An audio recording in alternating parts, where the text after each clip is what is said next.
Okay, I want to welcome you to Stoichiometry Part 1. This is mole-to-mole relationships. Before we get started on this particular series, though, I want to make sure that you have mastered dimensional analysis and balancing chemical reactions.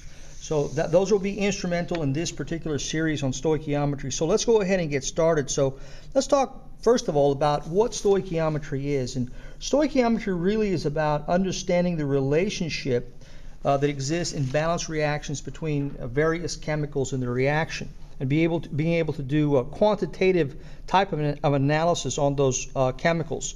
But in order to do that, you really have to be able to balance chemical reactions quickly, easily, and correctly. So let's take a look at this first example. It says, in the balanced reaction, the coefficients represent the mole-to-mole ratios. That's critical. In this particular relationship, we have 2 moles of potassium chlorate, that's solid, decomposing to form 2 moles of potassium chloride, also solid, and 3 moles of oxygen, gas. That's a 2 to 2 to 3 mole to mole to mole relationship. That's critical. It's not a gram to gram to gram relationship. In other words, 2 grams of this doesn't decompose into 2 grams of this and 3 grams of this. It's not a volume relationship. It's not 2 liters of this yields 2 liters of this and 3 liters of this. It's only mole to mole to mole. So make sure that you're able to balance equations or balance reactions quickly and easily before you start this stoichiometry video podcast. Okay? Well, let's look at a few simple problems. These are just mole-to-mole relationships first.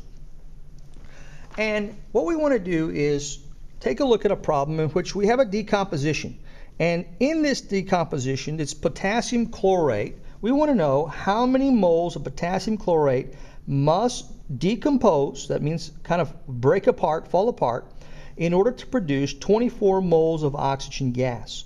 So how are we going to break this problem down? Well, the first thing we're going to need to do is make sure that the reaction itself is balanced. It's the same reaction that we looked at. It's a 2 to 2 to 3 mole to mole to mole relationship. So it's already balanced for us. We don't have to worry about that.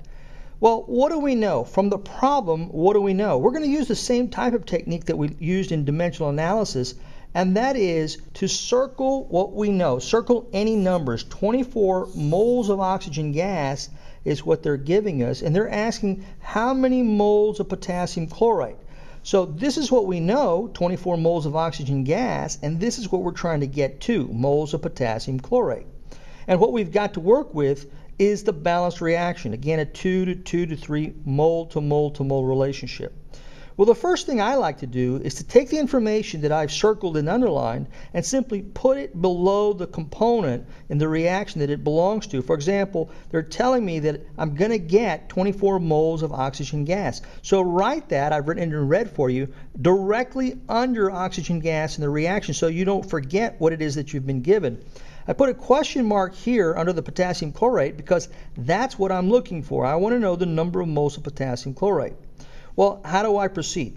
The first thing I'm going to do is I'm going to write down what I know, just like as I did with dimensional analysis.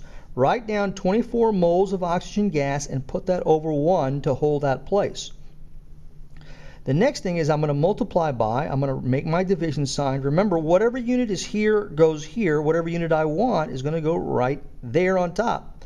So this is exactly like dimensional analysis, and I'm simply going from one of these entities to another. In this case, I'm going from moles of oxygen gas and referring back to moles of potassium chlorate. So what from the balanced reaction is a relationship between potassium chlorate and oxygen gas?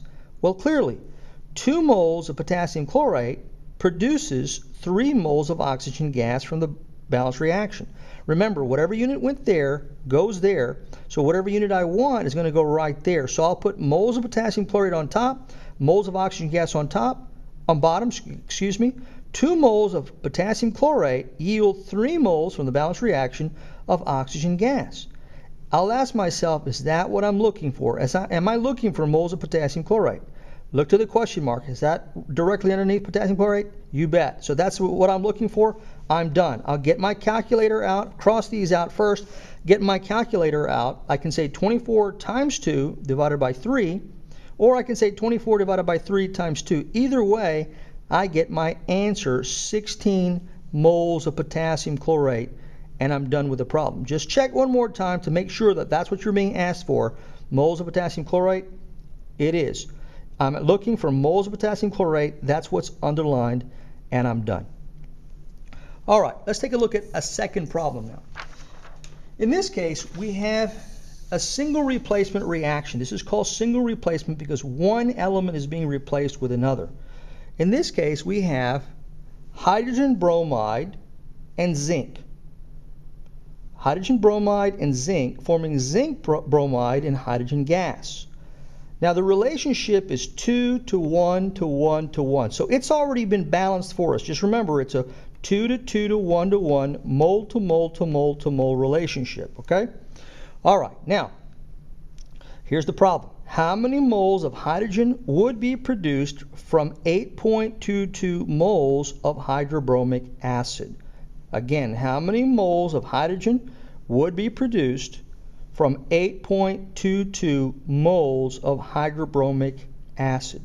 So what I'm going to do then is I'm going to label directly underneath my reaction that's been balanced exactly what I know and exactly what I'm looking for.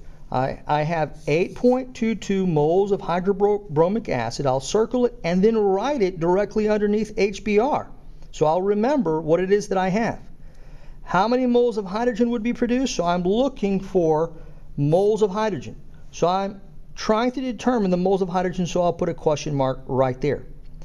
So the next thing I'm going to do is follow the technique that I use for dimensional analysis, and that is write what I've circled first, 8.22 moles of hydrobromic acid, or HBr, over 1.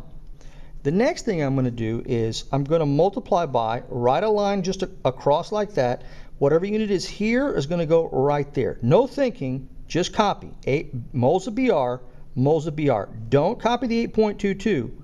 We're looking for the relationship now between moles of H2 and moles of HBr. This is what we're looking for. We're looking for moles of hydrogen. That's why I've written moles of hydrogen on top. Well, what is that relationship?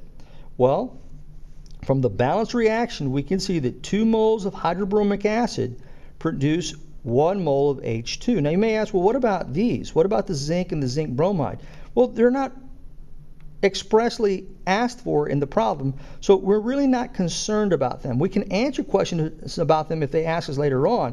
For right now, HBr and H2 are the only 2 important actors in this process. So we're going to put 1 mole of H2 on top, 2 moles of HBr on bottom. I'll cancel this unit with this unit, and I'm left with moles of H2. Again, moles of hydrogen is what I'm looking for, so I'm done.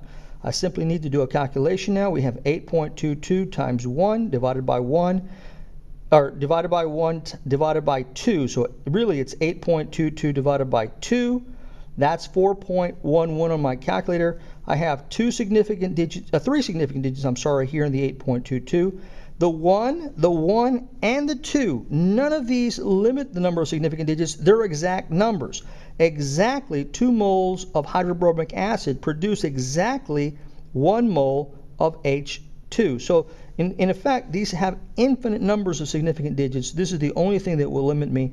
3 significant digits here, 3 significant digits here, and I'm done. And I'm done with this initial video podcast. In this video podcast, we're looking only at mole-to-mole relationships. In the next one, we're going to be looking at mole to gram and gram to mole relationships. I'll see you there.